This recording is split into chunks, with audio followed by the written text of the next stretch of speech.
మంచిది. చాలామంది ఆరాధించడానికై సిద్ధంగా ఉన్నప్పటికీ కూడా సమయంను బట్టి మనము మరి వ్యక్తిగత ఆరాధన సమయాన్ని ముగించుకున్నాం. ఆరాధించడం అనేది వ్యక్తిగత జీవితంలోనూ కుటుంబ జీవితంలోనూ సంఘంగా కూడా దేవుడు మనకి ఇచ్చిన ధన్యత. మనం ఈ ధన్యతలను వ్యక్తిగతంగా కూడా మనము ఆరాధించాలి. ఆరాధన అంటే అర్పించేది, అడిగేది కాదు. ఆరాధన అంటే ప్రార్థన కాదు. ప్రార్థనకు ఆరాధనకు తేడా ఉంది. కాబట్టి ఈ యొక్క అనుభవంలో మనం ముందుకు సాగాలి. సరే, ఇప్పుడు మనము గత వారం నిందారహితులుగా ఉండడానికి, నిర్దోషులుగా ఉండడానికి దేవుడు తన సన్నిధిలో మనల్ని నడవమని చెప్పిన అనుభవాలను 7 నడకలను మనం చూసాం కదా. ఈరోజు ఒక సంఘం గొప్ప వాగ్దానం పొందింది. ఆ సంఘము మరి ఏ రీతిగా ఆరంభించబడింది, ఏ రీతిగా సంఘము అభివృద్ధి చెందుతూ వచ్చిందో ఆ సంఘంతో మనం కూడా పోల్చుకొని మనం నేర్చుకోవడానికి ప్రయత్నిద్దాం. రండి నాతో పాటు తెస్సలోనికీయులకు రాసిన మొదటి పత్రిక 5వ అధ్యాయం 23వ వచనం. మనం అందరం 23, 24 ఉన్నాయి, కలిసి చదువుకుందాం. 1 Thessalonians 5th chapter 23 and 24. पहला थिस्सलुनीयों को 5 अध्याय में 23 और 24.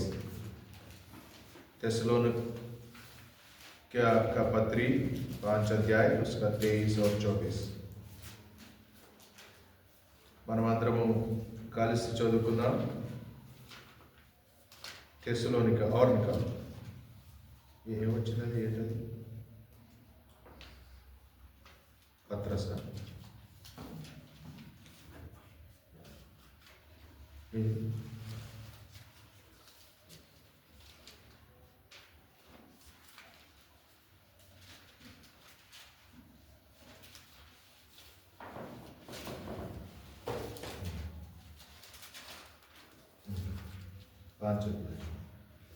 पांच का 23 और 24.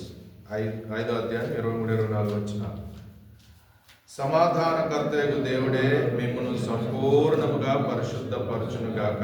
మీ ఆత్మయు జీవమును శరీరమును మన ప్రభువైన యేసుక్రీస్తు రాకడ యందు నిందారహితముగాను సంపూర్ణముగాను ఉండినట్లు కాపాడబడునుగాక. మిమ్మును పిలుచువాడు నమ్మకమైన వాడు కనుక అలాగూ చేయును.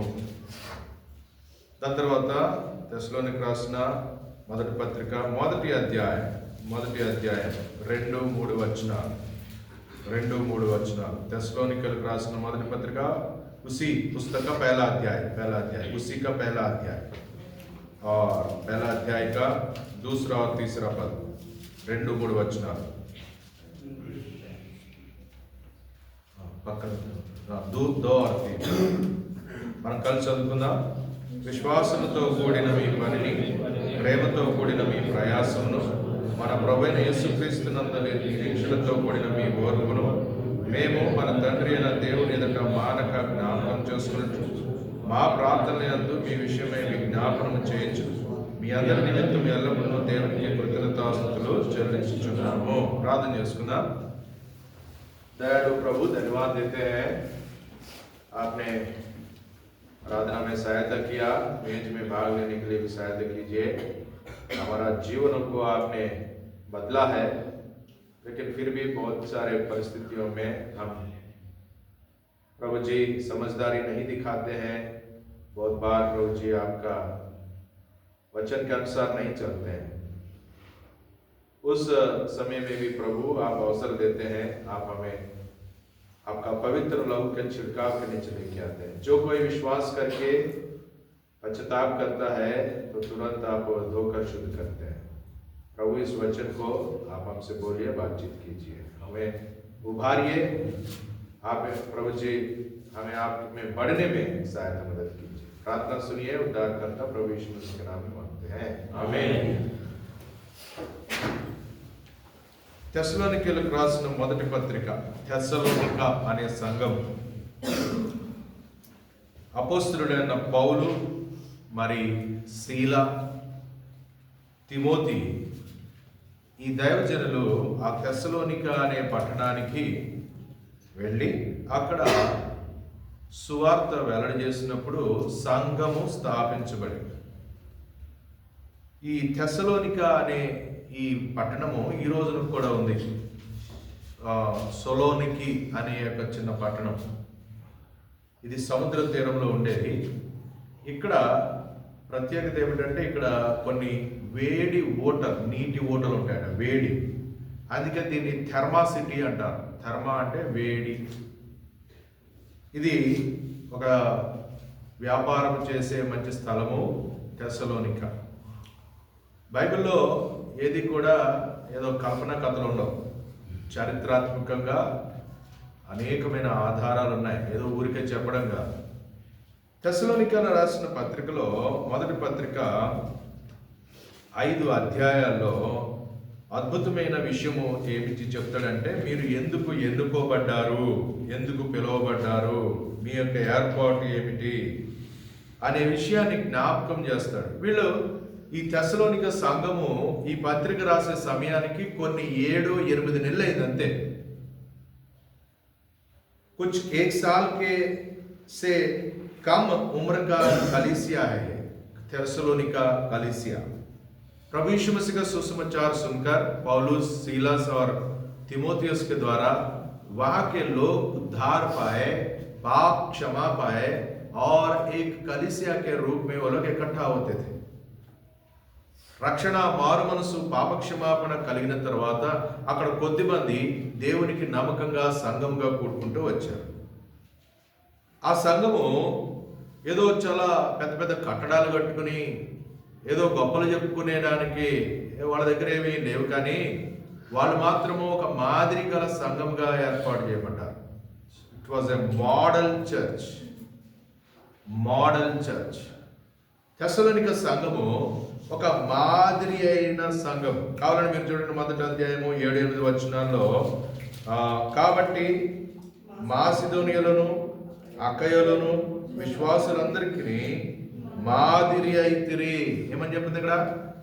మాదిరి అయితిరి. आप एक आदर्श का एक कलीसिया है थेसलोनिका कलीसिया.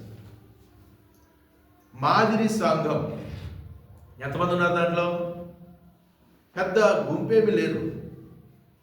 ఎన్ని రోజులైంది సంఘము? పెద్ద అనుభవం ఉన్న సంఘం కాదు. కానీ ఒకటి మాత్రం వాళ్ళు ఏమిటంటే 3 విషయాలలో చాలా చాలా మరి పట్టింపు కలిగి ఉన్నారు అని పౌలు గారు చెప్తాడు. ఏమేమి విషయాలనంటే 2-3 వచనాల్లో ఉన్నాయి. మొదటి అధ్యాయంలో 2-3 వచనాల్లో విశ్వాసముతో కూడిన మీ పని. మొదటిది ఏంటంట?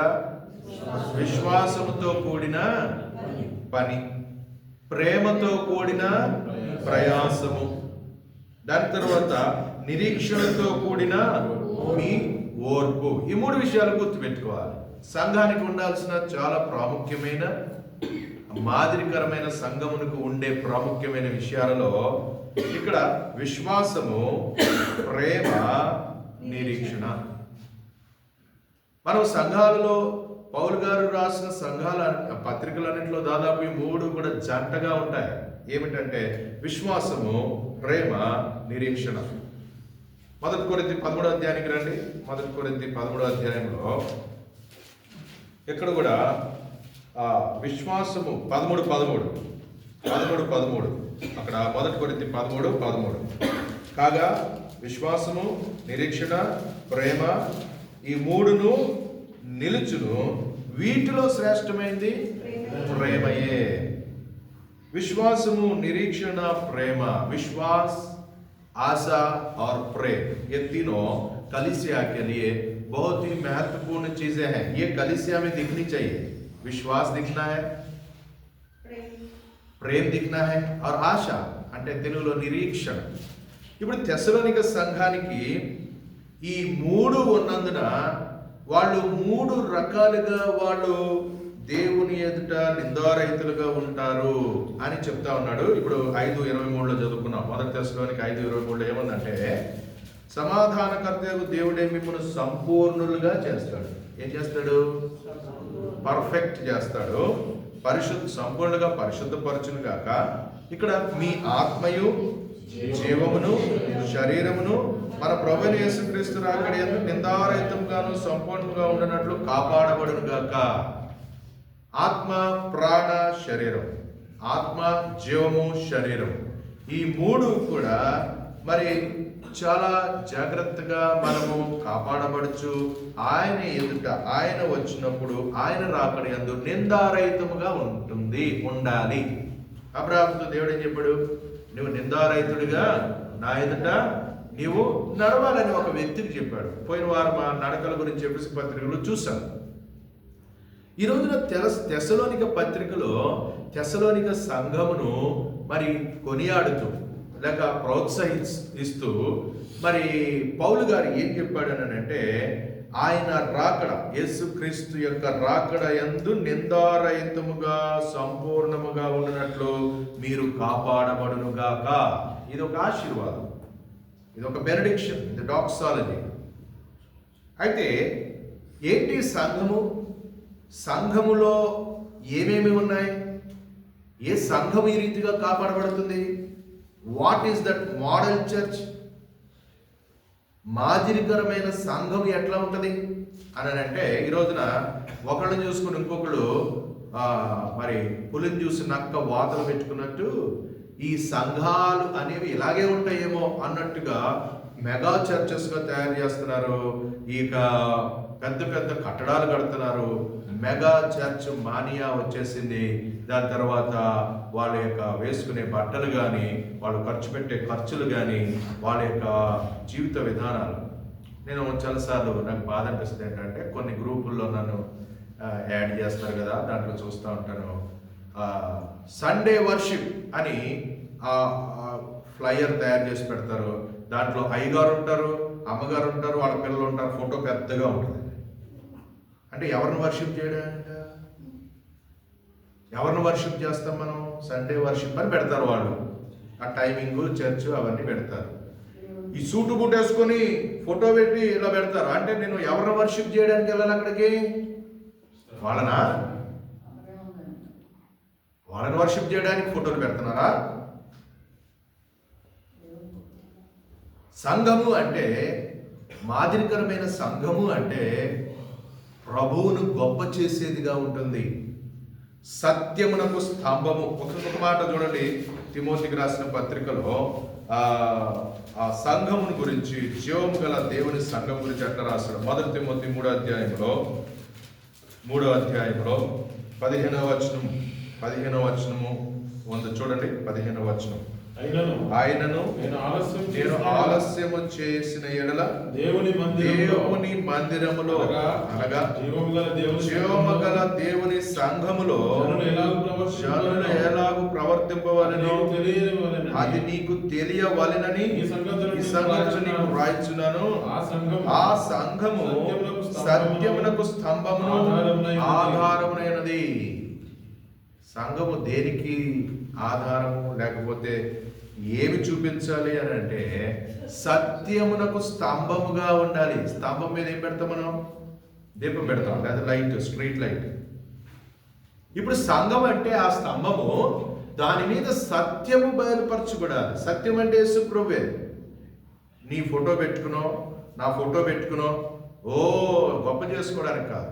అంటే నేను ఎందుకు చెప్తున్నానంటే, అలా ఫోటోలు పెట్టే వాళ్ళకి ఇంకొకరు ఫోటో పెట్టారు కదా, నేను కూడా పెట్టాలన్నట్టు కాదు.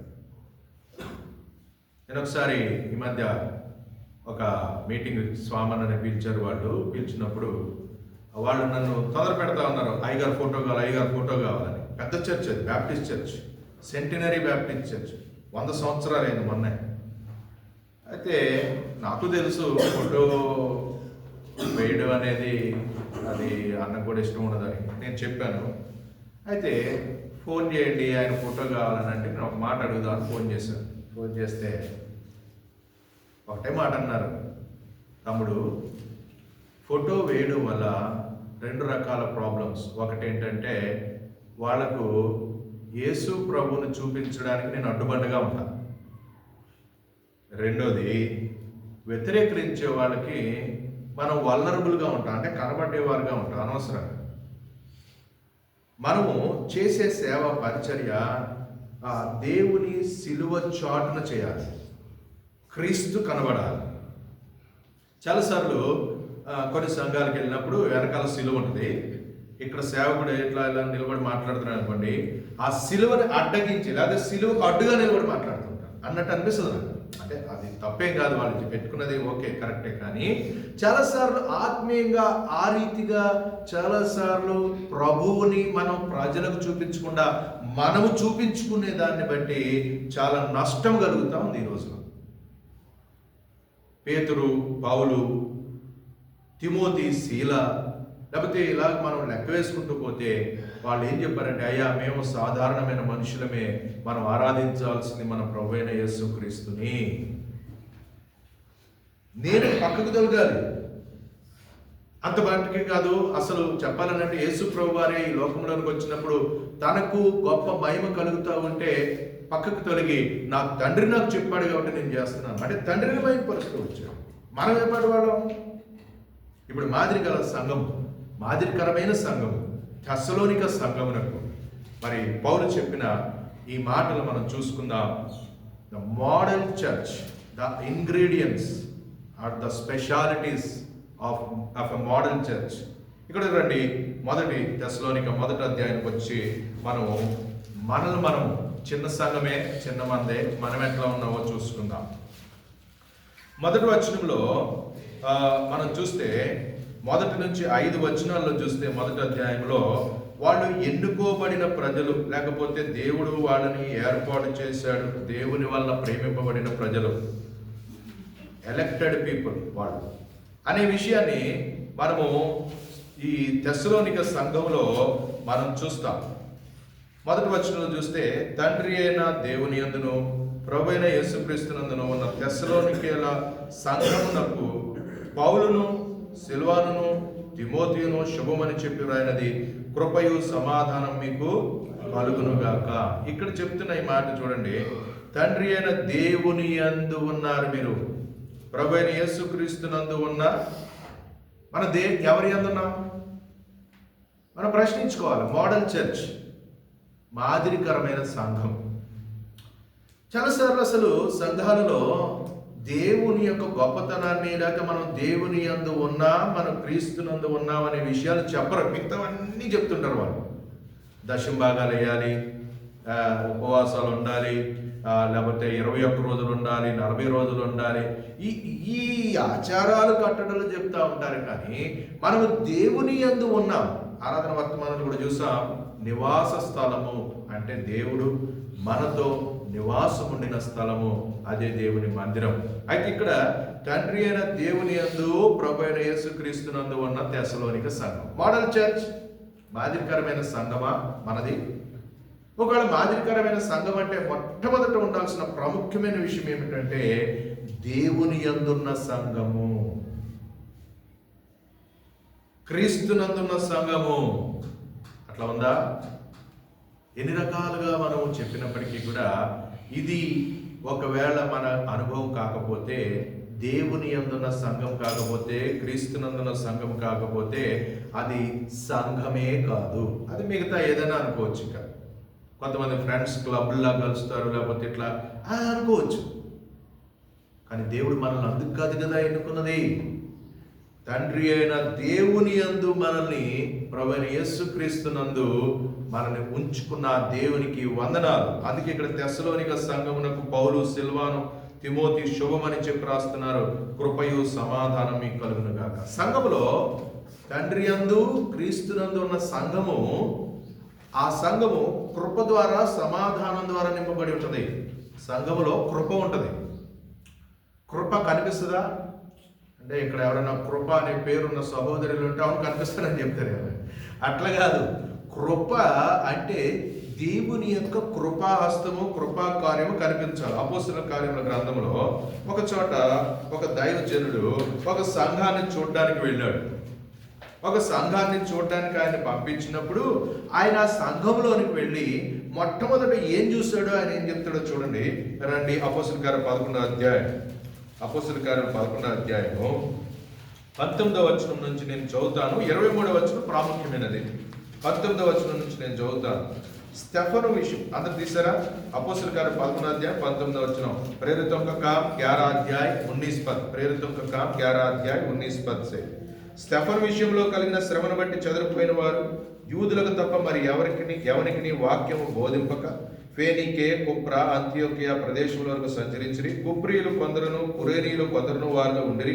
వీరు అంత్యోకియాకు వచ్చి గ్రీసు దేశపు వారితో మాట్లాడుచు ప్రభువైన యేసును గూర్చిన సువార్త ప్రకటించింది. ప్రభు హస్తం వారికి తోడైనది కనుక నమ్మిన వారు అనేకులు ప్రభు తట్టు తిరిగి వారిని గూర్చిన సమాచారము యెరూషలేములో ఉన్న సంఘపు వారు విని బర్నబాను అంత్యోకియా వరకు పంపారు. అంత్యోకియాలో అన్యులు, గ్రీసు దేశస్థులు యేసుక్రీస్తు ప్రభు సువార్త విని వాళ్ళు యేసు ప్రభుని నమ్ముకుని వాళ్ళ జీవితాలు మారి కొంతమంది కూడుకుంటూ వస్తూ ఉన్నారు. వాళ్ళు అంత్యోకియాలో అపోస్తల కార్యం 11వ అధ్యాయంలో 23వ వచనంలో మనం చూస్తే ఇప్పుడు బర్నబాను అంత్యోకియా వరకు యెరూషలేము సంఘము పెద్దలు పంపించారు. బర్నబాను ఏమన్నారంటే, నువ్వు వెళ్ళే అక్కడ ఏముందో చూసిరా అని అన్నారు. అక్కడ కొంతమంది కూడుకుంటున్నారంట, అక్కడికి వెళ్ళి చూసిరా అని అన్నప్పుడు అతడు వచ్చి ఏం చూశాడు? ఆయన ఫస్ట్ దేవుని కృపను చూసి సంతోషించి, అబ్బాబాబా ఎంత మంచి మాట. సంఘములో దేవుని కృప పనిచేస్తూ ఉందంటే సంఘములో నేను కానీ మనం కానీ గర్వపడడానికి ఏముండదు. కృప కనిపించాలనంటే సంఘములు ఎట్లా ఉండాలి అని అంటే, ప్రభువా నీ కృప ద్వారా నేను రక్షింపబడ్డానయ్యా, ప్రభువా నీ కృప ద్వారా నువ్వు నాకు ఇచ్చావయ్యా, నేను గర్వపడ్డానికి నాలో ఏమీ లేదయ్యా అన్న ఆ యొక్క లోతైన ఆత్మీయ అనుభవంలో ఉన్నప్పుడు అక్కడ కృప కనబడుతుంది అనమాట. సంఘం కదా, కొంతమంది గర్వ మాటలు మాట్లాడతారు. మా సంఘం అండి, మా హెబ్రోన్ అండి, మేము ఎంత గొప్పవాడో తెలుసా అన్నట్టు. అది కృపలేని పరిస్థితులు మాటలవి. దేవుని కృప కనబడే మాదిరికరమైన సంఘములో ఎట్లా ఉంటుంది అని అంటే, ఓ ప్రభువా మేము వేపాటి వారు. అవునా కదా? అసలు మనం వేపాటి వారు, మన స్థితి ఏపాటిదండి కదా. ఎత్తులో కనబడి అంతలో మాయమైపోయే ఆ యొక్క నీటి పొడుగు లాంటి జీవితం దేవుడు మనల్ని ఏర్పాటు చేసుకున్నాడు. తెస్సలోనిక సంఘంలో కృప, ఇక్కడ కృపను చూసి ఆ దైవజనుడు ఏం చేస్తున్నాడు? సంతోషిస్తూ ఉన్నాడు. కాబట్టి సంఘంలో మొట్టమొదటి కనిపించాల్సింది ఏమిటి? దేవుని కృప. చూస్తున్నారు ఇటు, దేవుని కృప కనబడాలి. దేవుని కృప కనబడాలంటే కృపా సాధనములుగా మనం ఉండాలి. అంటే కృపను పొందిన వారమైన మనలో కృప నింపబడింది అనుకోండి, మనం ఆ కృపను చూపిస్తాము. ఎవరైనా కొత్త వాళ్ళు వచ్చారంటే వాళ్ళని ప్రేమించి, వాళ్ళని ఆదరించి, వాళ్ళ కొరకు దెబ్బలు తిన్న సహోదరుడు కూడా ఉన్నాడు మన మధ్య. కృప సంఘములో పనిచేస్తే ఇతరుల కొరకు దెబ్బలు తినడానికి కూడా మరి వెనకాడకుండా మన సహోదరుడు కాలేబు ఉన్నాడు మన మధ్యలో. ఒక సహోదరి యొక్క విశ్వాస జీవితం సంవత్సరమే కూడా కాలేదు. ఆ సహోదరి విషయంలో తాను కృప పొందిన వాడిగా దెబ్బలు తిన్నప్పుడు నాకు అర్థం కాలేదన్నా, ఎట్లా కొట్టారో నాకు అర్థం కాలేదు. ఏదో స్టార్టింగ్లో ఒక దెబ్బ తగిలింది కానీ దాని తర్వాత చాలా కొట్టారని నాకు అర్థం కాలేదు. నరేష్ పక్క నుండి చూశాడు. సంఘంలో క్రొత్త వారు వచ్చినప్పుడు ఆ కృపను చూడగలిగితే అప్పుడు సంఘము మాదిరికరమైన సంఘముగా ఉన్నదని మనకు అర్థమవుద్ది. ఈరోజు నాది ఉందా? నాకెందుకులే, వాళ్ళిటి పోతే నాకెందుకులే. ఈరోజున అంత షో, అంత ఒక ప్రోగ్రాం నడవాలి. ఓ అది కాదు. తెస్సలోనిక సంఘానికి పౌలు గారు అదే అంటున్నాడు, కృప మరియు సమాధానకర్తయగు దేవుడు. సంఘములో కృప ఉండాలి, సంఘంలో సమాధానం ఉండాలి. ఈ రోజున ఎన్ని సంఘాల్లో సమాధానం ఉంది? సమాధానం అంటే ఏంటి? ఐక్యత, ఒకరినొకరు ప్రేమించుకోవడం, ఒకరినొకరు గౌరవించుకోవడం. ఈ రోజుల్లో చాలామంది చాలా ట్రెండ్ ఎట్లా మారిందంటే, వచ్చి పాటలు అయిపోయిన తర్వాత రండి, బెనడిక్షన్ ముందు అప్పుడు ఎవరితో కలిసే అవసరమే లేదు. ఇది నేర్పిస్తున్నారు కొంతమంది, అనుభవజ్ఞులనే నేర్పిస్తున్నారు. అసలు దాని కొరకనే మనం వచ్చేది. ముందు తర్వాత మనం ఒకరితో ఒకరు కలుసుకుని ఒకరినొకరు ప్రేమించుకోవడానికి మంచి అవకాశం సహవాసంలో. అది లేకుండా పాటల తర్వాత రండి, బెనడిక్షన్కు ముందు వెళ్ళిపోండి. సంఘం అంటే హాయ్, సంఘం అంటే బాయ్. అదా సంఘం? అంటే నీ భారము నేను మోయాలి, నా భారము నీవు మోయాలి. అది సంఘం, మాదిరికరమైన సంఘం. ఆరంభ దినాలలో సంఘం అంటే అట్లా ఉండేది. తెస్సలోనిక సంఘం మాదిరికరమైన సంఘం, తండ్రి యందు క్రీస్తునందు ఉన్న సంఘము. దాని తర్వాత ఆ సంఘములో కృప కనబడుతుంది, సమాధానం కనబడుతుంది. అంత్యోక్యలో ఆ కృపను చూసి చూడండి, ఇక్కడ మళ్ళీ తర్వాత బర్నబా ఏమంటున్నాడో అదే 11వ అధ్యాయం 23వ వచనంలో అపోస్తల కార్యములో, ప్రభువును స్థిర హృదయముతో హత్తుకొన వాళ్ళని అందరినీ హెచ్చరించెను. స్థిర హృదయంతో హత్తుకోవాలి, స్థిరంగా ఉండాలి. అది సంఘములో. కాబట్టి ఇక్కడ తెస్సలోనిక సంఘంలో ఇప్పుడు మనం చూస్తే మోడల్ చర్చ్ ఎట్లా ఉంటుంది అని అంటే కృపా సమాధానముతో నిండి ఉంటుంది. దేవుని యందు క్రీస్తునందు ఉంటుంది. భక్సింగ్ గారి అసెంబ్లీ అండి, జాషువా డానియల్ గారి అసెంబ్లీ అండి, దేవదాసాయి గారి అసెంబ్లీ అండి, ఏసన్న గారి అసెంబ్లీ అండి. వాళ్ళు ఏమైనా రక్తం పెట్టారా? రక్తం కార్చారా? వాళ్ళు దేవుని సేవకులు. వాళ్ళ క్రమంలో వాళ్ళు దేవుడు గొప్పగా ఉపయోగించుకున్నాడు, మంచిదే. కానీ వాళ్ళ అసెంబ్లీ, వాళ్ళ చర్చ్ అనడానికి లేదు. దేవుని సంఘము, క్రీస్తు సంఘము, క్రీస్తు రక్తం పెట్టి కొనుక్కున్నాడు. అపోస్తల కార్యములు 28లో ఎంత చక్కని మాట ఉంది. ఆయన తన స్వరక్తం ఇచ్చి కొనుక్కున్నాడు. చూడండి 28 అపోస్తల కార్యములు 28. దేవుడు తన స్వరక్తం ఇచ్చి సంపాదించిన తన సంఘము. దేవుడు తన స్వరక్తం ఇచ్చాడు. దేవుడికి రక్తం ఉంటుందా?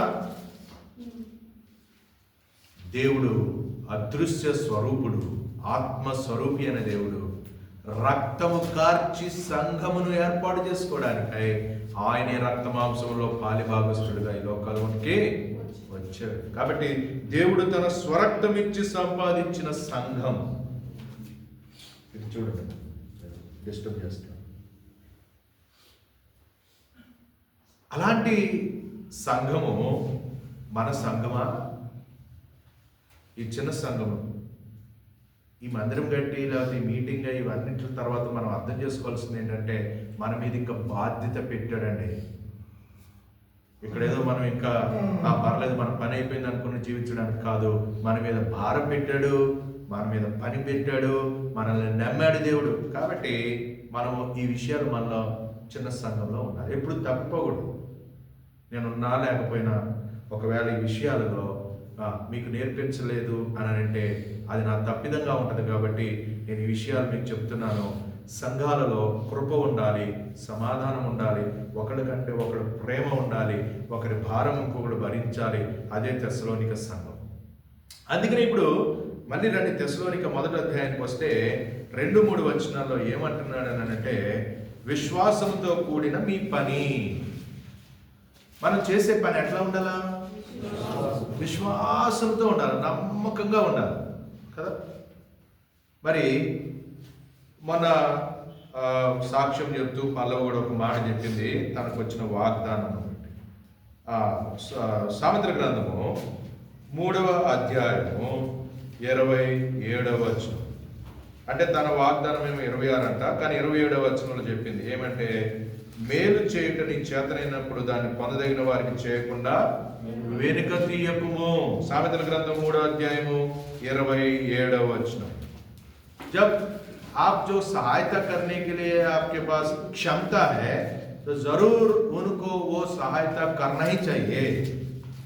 नीति वचन 3 अध्याय 27 पद में लिखा है. नीति वचन 3 अध्याय 27 पद में लिखा है.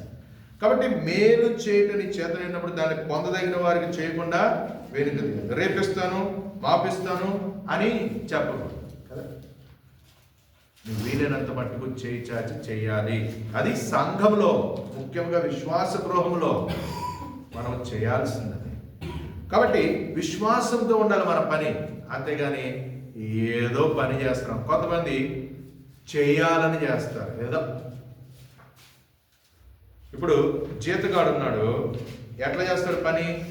జీతగాడు జీతం కోసం చేస్తాడు. నేను ఎయిర్ హెడ్ క్వార్టర్లో పనిచేసేటప్పుడు ఈ మోదీ గవర్నమెంట్ రాకముందు అక్కడ పరిస్థితులు ఎట్లా ఉండేయనంటే 9 గంటలకు మా ఆఫీస్ స్టార్ట్, డిఫెన్స్ మినిస్ట్రీ.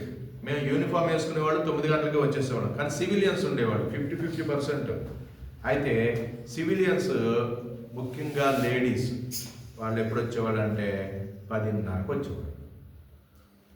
10:30కు వచ్చి బ్యాగ్ అక్కడ పెట్టి కొంచెం ముచ్చట్లు మాట్లాడి, ఎట్లుందమ్మా మీ అది ఇది అని ముచ్చట్లు మాట్లాడుకుంటారు కదా, మాట్లాడి 11 గంటల వరకు ముచ్చట్లు చేసిన తర్వాత, దాని తర్వాత ఏ మెయిల్స్ వచ్చినాయి ఏంటి వాళ్ళ పని అది కొంచెంసేపు అటు ఇటు చూసి 11:30 అవగానే ఛాయ్ తాగడానికి వెళ్తారు.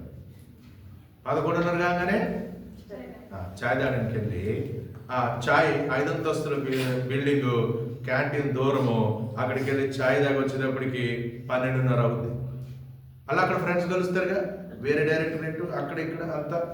మళ్ళీ కలిసిన తర్వాత 12:30కి మళ్ళీ తిరిగి వచ్చి మళ్ళీ కొంచెం అటు ఇటు ఏదో పని చేసినట్టు చేసి 2 గంటలకి లంచ్ అయితే 1:30 నుంచి మొదలు ప్లేట్లు కడగడం, తెచ్చుకునేవి కూడా వేడి చేసుకోవడం, కూరలు వేడి చేసుకోవడం, ఇవన్నీ 1:30 నుంచి మళ్ళీ 2 వరకు వేడి చేసుకుని 2 నుంచి 2:30 గంటల వరకు లంచ్ చేసి 2:30కి మళ్ళీ బయటికి వెళ్తారు. ఎందుకంటే ఎండ విటమిన్ డి కావాలిగా. మళ్ళీ పార్లమెంట్ ముందే మా ఆఫీసు, అక్కడ ఉన్న గార్డెన్ లాగా అన్ని పెట్టి ఉంటాయి కదా, అక్కడికి వెళ్ళి కొంచెం ఎండలో కూర్చుని వస్తారు.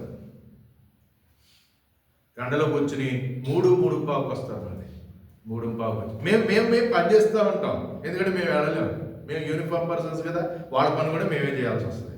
సరే 3:15కి వచ్చారు, కొంచెంసేపు మళ్ళీ అటు ఇటు పేపర్లు తిప్పుతారు. 4:45 అవ్వగానే మళ్ళీ టీకి వెళ్తారు. మళ్ళీ టీకి వెళ్ళి టీ తాగి 4:30 వస్తారు. 5:30కి మళ్ళీ క్లోజ్ చేయాలి కాబట్టి 5 గంటల నుంచి బ్యాగులు సర్దుడు మొదలు పెడతారు. 5:30 కంటే ముందే 5:20కే బస్సు వెళ్ళిపోతున్నట్టుగా వాళ్ళు వెళ్ళిపోతారు. నిజంగా చెప్పాలంటే మోదీ గవర్నమెంట్ వచ్చిన తర్వాత 9 గంటల లోపు రావాలి, లేకపోతే మీకు యాబ్సెంట్ పడుతుందని చెప్పారు అప్పుడు 2014 తర్వాత. ఉన్నది చెప్తున్నాను నేను, కొన్ని మంచి పనులు కూడా చేశారు. అందుకని ఇక చస్తా బతుకుతా 9 గంటలకు వాళ్ళు వచ్చేవాళ్ళు. ఎంత కష్టం అనిపించదో అసలు. వాళ్ళు తిట్లు, వాళ్ళ యొక్క గొణుగుడు సణుగుడు. చెప్పేది ఏంటంటే విశ్వాసంతో పని చేయరు చాలామంది. ఏదో కానీ శాలరీ తీసుకోవడానికి మట్టుకు దేవుని బిడ్డలుగా మనము, అది దేవుని ఇంటిలోనైనా మన ఇంటిలోనైనా ఆఫీస్లోనైనా విశ్వాసంతో కూడిన పని చేయాలి. సంఘంలో అట్లా మనం నేర్చుకోవాలి, నమ్మకంగా చేయాలి. ఏదో అన్న చెప్తున్నాడు, సేవకుడు చెప్తున్నాడు, లేకపోతే వాడు చెప్తున్నారు, వీళ్ళు చెప్తున్నారు, అట్లా కాదు. మనం ఎవరికి చేస్తున్నాం పని? ప్రభువునకు చేస్తున్నట్టే చేయాలి. దేవుని వాక్యంలో ఉంది కదా మనం చేసేది. అది అంట్లు దోమేదైనా ఊడ్చేదైనా, పిల్లలు ఎవరు వస్తూ పెట్టినారా? మనం చేసే పని ఎవరికి చేస్తున్నాం? కింద నుంచి కూడా పిల్లలు చేస్తే బాగుంటుందేమో సండే స్కూల్ పిల్లలు. విశ్వాసంతో కూడిన పని మనం చేయడం అనేది మనం సంఘంలో నేర్చుకోవాలి. సో ఈ విశ్వాసము అనేది ఎక్కడి నుంచి వస్తుంది? మనకి వినడం వల్ల వస్తుంది. రోమా 10:17 చదవండి. రోమా 10:17.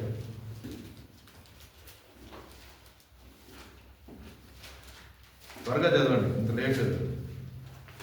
రోమా 10:17.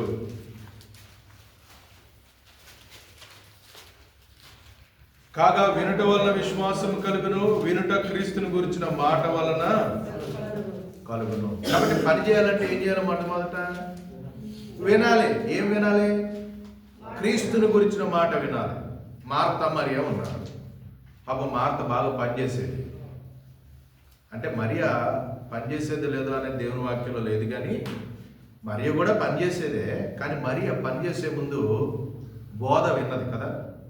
బోధ విన్న తర్వాత ఆ మార్త మరియ యొక్క కాంట్రాస్ట్లో చూస్తే మార్త ఏమన్నదంటే, అయ్యా నీ పాదముల దగ్గర కూర్చొని అంటే నీ మాటలు వింటూ టైంపాస్ చేస్తుంది, నేనేమో ఇక్కడ ఒక్కదాన్నే పని చేస్తున్నాను, ఆమె నువ్వు అక్కడ ఉంచావు, పంపించవా.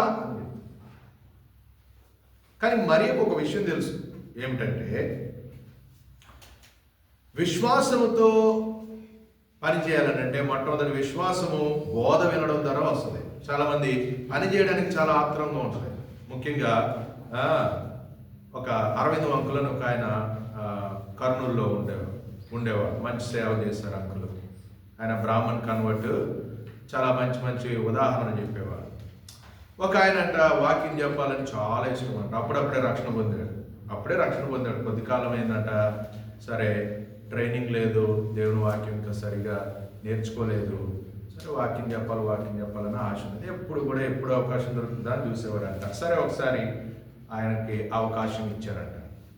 అవకాశం ఇచ్చినప్పుడు ఆయన వాక్యం చెప్పడానికి నిలబడి కొన్ని ఉచ్చరించడం కూడా సరిగా అంటే నేర్చుకోవాలి కదా, పాదముల చెంత కూర్చొని నేర్చుకోవాలి, సేవకులు చెప్పే విషయాలు నేర్చుకోవాలి, దేవుని వాక్యం నేర్చుకోవాలి.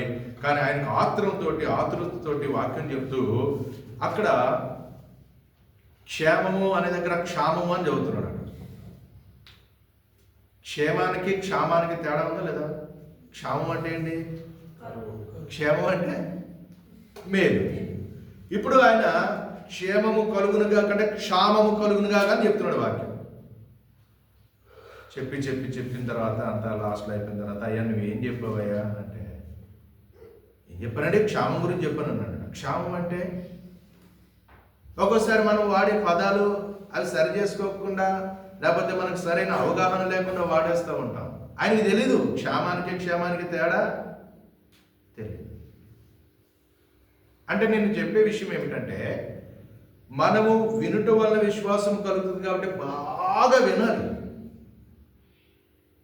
బాగా విని నేర్చుకున్న తర్వాత దేవుడు తన సొంత సమయంలో దీన మనస్కులుగా ఉంటే ఆయనే మనల్ని హెచ్చిస్తాడు. చూడండి, 1 పేతురు పత్రిక 5వ అధ్యాయం 6వ వచనంలో ఉంది, దేవుడు తగిన సమయమందు మిమ్మల్ని హెచ్చించినట్లు ఆయన బలిష్టమైన చేతి క్రింద దీన మనస్కులై, ఆయన మనల్ని హెచ్చించినట్లు మనం ఎట్లా ఉండాలా? బలిష్టమైన చేతి క్రింద దీన మనస్కులై ఉండాలా.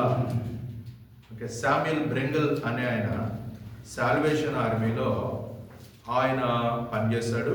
మంచి పాస్టరు, మంచి ప్రీచర్. కానీ శామ్యుయల్ బ్రెంగల్ అనే ఆయన మొట్టమొదటిగా ఆ సాల్వేషన్ ఆర్మీ ఆ అధినేత దగ్గరికి వచ్చినప్పుడు, సాల్వేషన్ ఆర్మీ అంటే దేవుని కొరకైన పని, సువార్త పని చేసే ఆ యొక్క పనిలో సాల్వేషన్ ఆర్మీ, రక్షణ దళం అంటారు. అయితే అది ప్రపంచంలో చాలా గొప్ప సేవ. మన ఇక్కడ కూడా ఉన్నాయి సంఘాలు. అయితే ఆయన దగ్గరికి ఈ శామ్యుయల్ బ్రెంగల్ అనే ఆయన వచ్చాడట. ప్రభుని తెలుసుకున్నానయ్యా అని చెప్పాడు. సరే ప్రభుని తెలుసుకున్నావు కాబట్టి నువ్వు ఇక్కడే సాల్వేషన్ ఆర్మీలో ఉంటావా అని అంటే ఉంటానన్నాడంట. సరే ఉంటాననంటే మరి నువ్వు ఏం చేస్తావంటే, మీరు ఏం చెప్తే అది చేస్తానన్నాడంట. ఏం చెప్తే అది చేస్తావా? అయితే ఒక పని చేయి, ఈ సాల్వేషన్ ఆర్మీలో వాళ్ళందరూ ఆర్మీ డ్రెస్లు వేసుకుంటారు, వాళ్ళకి బూట్లు ఉంటాయి. ఆ రోజంతా బూట్లు ఆ మట్టిలో లేకపోతే వాటిలో తిరిగి వచ్చిన తర్వాత బూట్లని పాలిష్ చేయాలి. రాత్రి సాయంకాలము పాలిష్ చేసే పని నీది. నీ అండర్ గ్రౌండ్లో బ్రష్ పాలిష్ తీసుకుని నువ్వు షూస్ అంతా పాలిష్ చేయాలి అంటే, సరే సార్ అని చెప్పాను.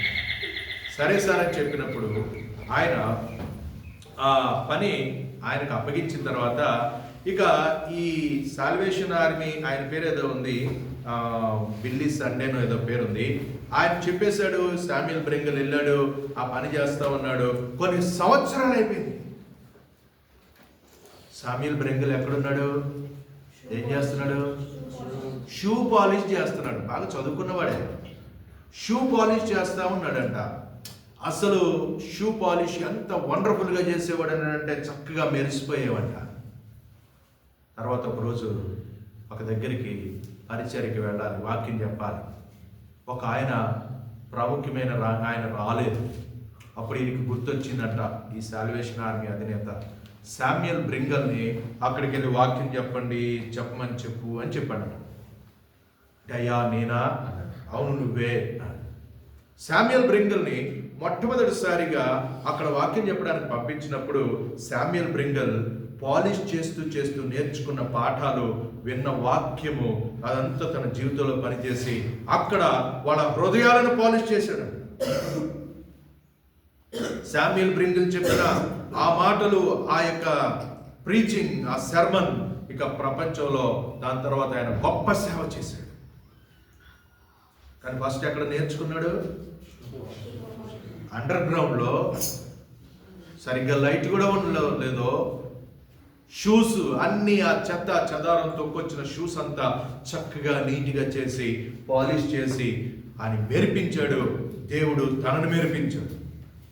దేవుడు విడిచిపెట్టేవాడు కాదండి. నిన్న బుజ్జి చెల్లి అంటా ఉంది, నరేష్ అక్కడ కూర్చుని అందరినీ వెల్కమ్ చేస్తున్నాడు. అమ్మ లేదు కదా, డాడీ కూడా కొంచెం అలసిపోయినట్టుగా ఉంటే ఆ మీటింగ్ దగ్గర నరేష్ కూర్చుని అందరినీ కూడా వచ్చేవాళ్ళని ఆహ్వానిస్తూ ఉన్నాడు. అసలు నరేష్కి అంత మంచి పని దేవుడు ఇచ్చాడని. అయితే నరేష్ బంజారా భాషలో, తెలుగులో కానీ తెలుగులో నుంచి బంజారా భాషలోకో, బంజారా భాష నుంచి తెలుగు భాషలోనికో అనువదించి ఒక రోజు మన సంఘంలో వస్తే ఆ పని నరేష్ చేస్తే నేను చూడాలనుందని అని చెప్పింది. Praise the lord. దేవుడు మాదిరికరమైన సంఘములో నేనేదో ట్రైనింగ్ చేశాను, లేకపోతే నేను బైబిల్ ట్రైనింగ్ చేశానంటే దేవుడు దాన్ని ఏమో ఉపయోగించుకోడు. మన జీవితాలు పాలిష్ చేయబడాలా. శామ్యుయల్ బ్రింగల్ లేకపోతే అలాంటి దైవజనులు వచ్చారు. డిఎల్ మోడీ అనే ఆయన ఎక్కడికి వెళ్ళి ఆయన ఇంగ్లీష్ కూడా సరిగా రాదంట. గొప్పగా దేవుడు ఉపయోగించుకున్నాడు. కాబట్టి ఇక్కడ ఇలా చెప్పుకుంటూ పోతే ఇంకా చాలా ఉన్నాయి. కానీ తెస్సలోనిక పత్రికలో వాళ్ళు విశ్వాసముతో కూడిన పని, మన పని ఎట్లా ఉండాలి? విశ్వాసంతో చేయాలి. చిన్న పనైనా యవనస్తులు గుర్తుపెట్టుకోండి. డైరెక్ట్గా ఇక అంతా కూడా పైకి పుల్పిట్టు లేకపోతే అన్ని ఇక్కడ చేసేదే సేవ కాదు. అసలు రహస్యమందున్న దేవుడు నువ్వు రహస్యముగా చేసే పనిని చూస్తాడు. బహిరంగ అసలు ఇక్కడ నిలబడి చేయడం అంటే ముళ్ళపాన్పు మీద ఉండడం అండి. ఎందుకంటే ఇక్కడ నిలబడే వాళ్ళని డబల్ టైం ఆయన జడ్జి చేస్తాడు. అంటే అలాగని ఇక్కడ చేయొద్దని కాదు నేను చెప్పేది, కానీ మనకి ఇచ్చిన ప్రతి పనిని విశ్వాసంతో చేసుకోవాలి. దేవుడు తన సొంత సమయంలో మనల్ని హెచ్చిస్తాడు. సంఘములో అది ఉండాలి ముఖ్యమంత్రిగా, విశ్వాసంతో కూడిన పని. ఈ చిన్న సంఘంలో విశ్వాసంతో కూడిన పని. ఇది చిన్నది, ఇది పెద్దది అనుకోకూడదు. మన సిఈ డాసన్ గారని ఒక దైవజనుని గురించి భక్సింగ్ గారి దగ్గర కలిసి వాళ్ళు సేవ చేసిన వారు.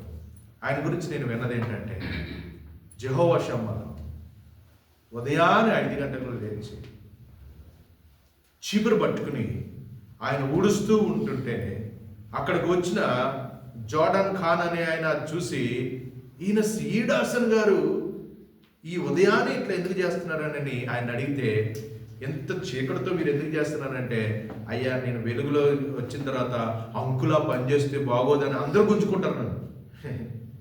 అందరు నా చేతిలోంచి చీపురు తీసేసుకుంటారు కాబట్టి నేను కొంచెం చీకటిలోనే చేయాలని. రహస్యంగా మనం దేవునికి ఎట్లా, కొంతమంది కనబడాలని చేస్తూ ఉంటారు. అలాంటి వాళ్ళకి అసలు ఏమాత్రము కూడా ఫలము ఉండదు. విశ్వాసంతో కూడిన పని కదా. దేవునికి నమ్మకంగా ఉందాం. చిన్న సంఘములో విశ్వాసంతో కూడిన పనిని చేద్దాం. ప్రేమతో కూడిన ప్రయాసపడతాం. ఇతరుల గురించి ప్రయాసంలో అది ప్రేమతో ఉండాలి. అంతేగాని ఏంటో నాకు తప్పట్లేదు ఈ పని, ఏంటో ఈ సేవ, ఈ పరిచర్య అని గొడుక్కుంటూ సణుక్కుంటూ చేసే సేవ దేవుడికి అసలు ఇష్టం ఉండదు, అవసరం లేదు. నువ్వు గొడుగుడు సణుగుడు వచ్చిందంటే నువ్వు ఆ పనిని చేయకుండా వెళ్ళిపో. మాదిరికరమైన సంఘములో ప్రేమతో కూడిన ప్రయాస ఉండాలి. ప్రయాసపడుతున్నది నేను కాదు, ప్రభువే నాకు ఈ పని ఇచ్చాడు, నేను ఏపాటి వాడిని అని పౌలు గారు కూడా అంటాడు. ప్రయాసపడినది నేను కాదు, ఆయన కృపయే. ఆయన కృప నాకు ఇచ్చాడు కాబట్టి నేను ఈ పనిని చేయగలుగుతున్నాను, కానీ లేకపోతే నేను ఏపాటి వాడిని. ప్రయాసపడుతున్నాం, చాలా ప్రయాస అండి. అట్లాంటిది ఒకవేళ నీ హృదయంలోకి వచ్చిందంటే నువ్వు ఇంకా పూర్తిగా పాలిష్ చేయబడలే, నలగొట్టబడలేదు. ప్రేమతో కూడిన ప్రయాస. మనకంటే చాలా గొప్పగా ప్రయాసపడుతున్న వాళ్ళు చాలామంది ఉన్నారు. వాళ్ళని మాదిరిగా పెట్టుకుందాం. వాళ్ళు పడిన కష్టాలు ఇప్పుడు ఒక పుస్తకంలో ఒక 100-150 పేజీల్లో చదివితే సరిపోదు. నిజంగా నేను ఈ మాటలు చెప్తున్నాను, నాకే ఇవి. ప్రేమతో కూడిన ప్రయాస, ప్రేమ నింపబడి ఉండాలి ఆ ప్రయాసలో. మదర్ తెరీసా దగ్గరికి వచ్చి ఒక ఆయన ఇంటర్నేషనల్ మీడియా పర్సన్ అంట, ఫోటోలు తీస్తూ ఉన్నాడంట, మీ మీద ఆర్టికల్ వేయాలని. సరే, ఆమె మీద ఆమె పని చేసుకుంటా ఉంది. ఈయన ఆమెతో ఉండి ఒక 2-3 రోజులు ఆమె యొక్క పరిస్థితి అంతా కూడా ఫోటోల రూపంలో చేస్తున్నాడు, ఆమెను ఇంటర్వ్యూ చేస్తున్నాడు. చివరికి అంతా అయిపోయిన తర్వాత ఆమెతో ఒక మాట అన్నాడంట. ఒక కుష్టు వ్యాధి, ముక్కంతా కూడా ఉండదు కదా, కొట్టుకుపోయింది, రక్తం గారుతుంది, దాంట్లోంచి చీము గారుతుంది, వాళ్ళ చేతులు పాడైపోయినాయి. వాళ్ళన్నీ కడుగుతున్నప్పుడు చెదరించుకుని అన్నాడంట, చి, $1 మిలియన్ ఇచ్చినా నేను ఆ పని చేయను అన్నాడంట. అప్పుడు ఆమె వెంటనే అంట, $1 మిలియన్ ఇచ్చినా నేను కూడా ఆ పని చేయను అన్నట్ట.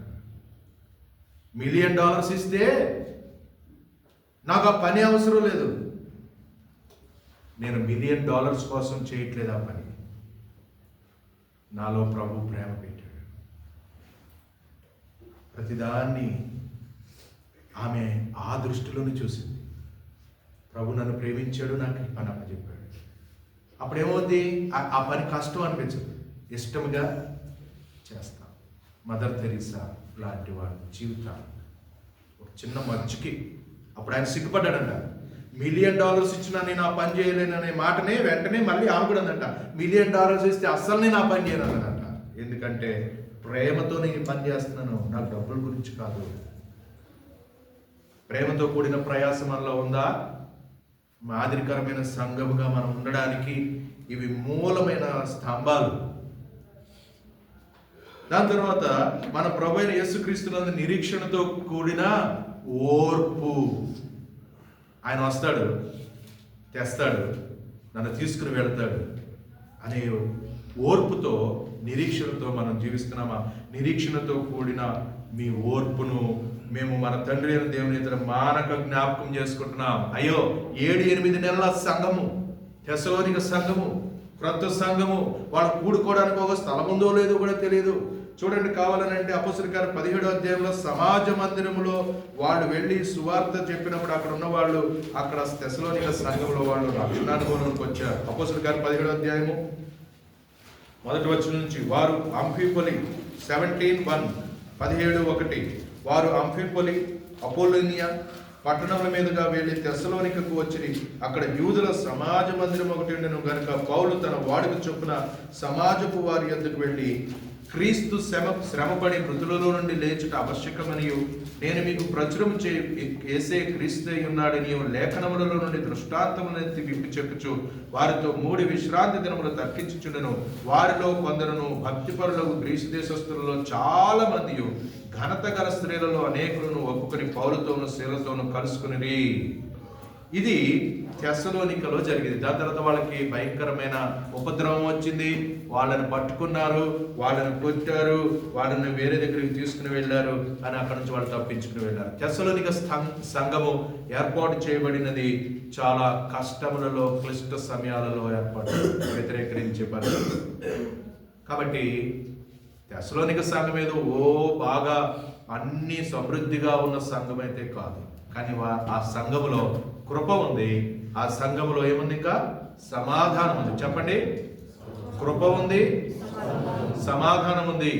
మరియు ఆ సంఘము ఎవరిలో ఉంది? దేవునిలో ఉంది, తండ్రి అయిన దేవునిలో ఉంది, యేసుక్రీస్తునందు ఉంది. మరి ఆ సంఘం ఏమేం చేస్తుంది? విశ్వాసంతో కూడిన పని చేస్తుంది, ప్రేమతో కూడిన ప్రయాసం పడుతుంది, మరి దాని తర్వాత నిరీక్షణతో కూడిన ఓర్పు కలిగి ఈ సంఘము ఆ రీతిగా స్థలములో ఉన్నది కాబట్టి పౌలు గారు వాటిని జ్ఞాపకం చేసుకునొచ్చు. మా ప్రార్థన మీ విషయమై విజ్ఞాపనము చేయొచ్చు. మీ అందరి నిమిత్తం ఎల్లప్పుడూ దేవునికి కృతజ్ఞతాస్తుతులు చెల్లించుచున్నాము. లిటిల్ ఫ్లాక్ సంఘం గురించి ఎవరైనా ఇట్లా చెప్పగలుగుతారా? ఎవరైనా దేవుని సేవకులు సడన్గా ఇట్లా వచ్చి మనల్ని చూసి మనతో ఒక 2 రోజులుండి మనల్ని గమనించి మనలో ఇవి ఉన్నాయని వాళ్ళు గ్రహించగలుగుతారా? వాళ్ళు మన గురించి దేవునికి కృతజ్ఞతాస్తుతులు చెల్లిస్తారా? మన మీద పర్యవేక్షకులుగా కొంతమంది ఉన్నారు. మీకు తెలుసో తెలియదో సేవకులు. కాలిబ్ గారు ఉన్నారు, స్వామన్ ఉన్నారు, సిద్దిపేట ప్రకాశ్ అంకులు కూడా ఎప్పుడు రాకపోయినప్పటికీ ఆయన కూడా అడుగుతూ ఉంటారు. కొంతమంది లోకల్గా కూడా చాలామందిని వాళ్ళ యొక్క పర్యవేక్షణలో ఉండాలని మరి నేనైతే వాళ్ళకి విషయాలు తెలియజేస్తూ ఉంటాను. ఎప్పుడైనా వచ్చి ఇన్స్పెక్షన్ జరుగుతుంటుంది కదా, ఇన్స్పెక్షన్ జరిగినప్పుడు ఇవి ఉంటాయా? మనం ప్రేమ, విశ్వాసము, నిరీక్షణ, కృపా, సమాధానము సంఘంలో ఉంటుందా? నేను దేవుని నివాస స్థలముగా ఉన్నాను, దేవునికి నమ్మకంగా జీవిస్తూ నేను ఈ చిన్న మందలో చేర్చబడ్డాను కాబట్టి నాలో ఇవి ఉంటే నా ద్వారా ఈ సంఘములు ఇవి ఉంటాయి. ఏవైనా వస్తే అడ్జస్ట్మెంట్ చేసుకుని అరమరికలు తీసివేసి ప్రభువును చూపిస్తూ ప్రభు కొరకే జీవించే బిడ్డలుగా మనం ఉందాం. ఆ రీతిగా మనం సిద్ధపరచుకుందాం. ఈ బాధ్యత మన మీద ఉంది. ఈ కాలనీ బాధ్యత మన మీద ఉంది. అనేక మంది మరి పరిస్థితుల్లో ఇబ్బందుల్లో ఉన్నవాళ్ళు మన వైపు చూస్తున్నారు. మన దగ్గర ఉంటేనే కదా మనం ఇవ్వగలిగేది. మన దగ్గర లేకపోతే ఎట్లా ఇస్తాం? అంటే డబ్బుల గురించి కాదు నేను చెప్పేదండి. కృప, సమాధానము, ప్రేమ, నిరీక్షణ, విశ్వాసము మనలో ఉంటేనే కదా ఇతరులకు తెలియజేసేది. ప్రభు మనల్ని ఆ రీతిగా ఏర్పాటు చేసుకున్నారనే బాధ్యతను జ్ఞాపకం చేస్తూ యేసు ప్రభు వారు మన కొరకై బలియాగమయ్యాడు. దానికి సాదృశ్యంగా ఉన్న రొట్టె ద్రాక్షరసము మనము కూడా ఈ లోకంలో ఆయన ఏ రీతిగా మన కొరకై చేశారో త్యాగము, ఆ రీతిగా చేయడానికి మనం ఏర్పాటు చేయబడ్డామని ఆ నిరీక్షణతో మనం బలలో పాల్గొందాం. రక్షణ, మారు మనస్సు, పాపక్షమాపణ కలిగిన మనము క్రీస్తు సారూప్యంలోనికి మార్చబడుతున్న ఈ క్రమంలో, యాత్రలో మనము చాలా జాగ్రత్తగా మనం పరీక్షించుకుంటూ మనం బలలో పాల్గొందాం. మన మీద ఉన్న బాధ్యతను ఒప్పుకొని నమ్మకంగా జీవించడానికి తీర్మానం చేసుకుని అప్పుడు మట్టికే బలలో పాల్గొందాం. దేవుడి మాటలను దీవించుగాక. బల్ల పరిచర్య మన కాళీ బ్రదర్ చేస్తారు. బల్ల పరిచర్య కాళీ బ్రదర్ చేస్తారు. ప్రార్థన మనోజ్ చేస్తాడు. మనమందరము మోకాళ్ళ మీదకి వద్దాం. అటు ఇటు చూడొద్దు, పిల్లలు ముఖ్యంగా. ప్రార్థనలో ఉందాం.